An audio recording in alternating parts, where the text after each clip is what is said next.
about real learning. Real learning is learning which comes outside the classroom. Out here we are, we're on the South Bank in London. Real people doing real jobs, taking a break between their real communications they have in the office. There's a history really with training courses that people leave the learning in the classroom, like they might leave a bag behind or on an old dusty bookshelf. Real learning is learning which can be used, learning which has an impact in real people's jobs, and learning which affects a company's bottom line.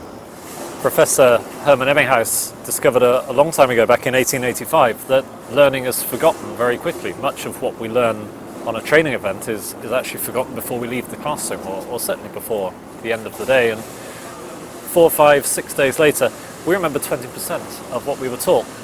And that's fine if it's the most relevant 20%, but if it's the 20% where the instructor told a joke, or where a seagull flew at the window, or something else which grabbed your attention, but it's not relevant to your job, then it's not learning, it's just content. What we don't want is for people to come on a training course with us, spend 3 days or 2 days in a classroom, and then go back and leave that learning on a shelf. So at an absolute minimum, we will engage with our customers to make sure that they are able to reinforce the learning in the office, and that could be through giving advice on how to perform coaching. We'll certainly give kind of cheat sheets of the key learning, the behaviours we expect to see changed, and how that can be measured for the companies to then go and do their own coaching internally.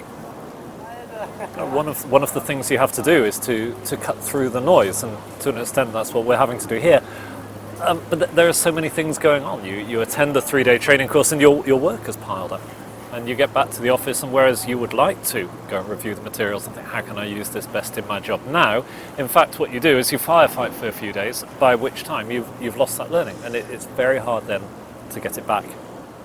And some companies don't have those resources. Some organisations can't provide a coach to encourage people to use the learning, in which case we can provide the coaching. We have coaches who will work with people on the phone or on Skype to make sure that any company, wherever they are, can benefit from real learning.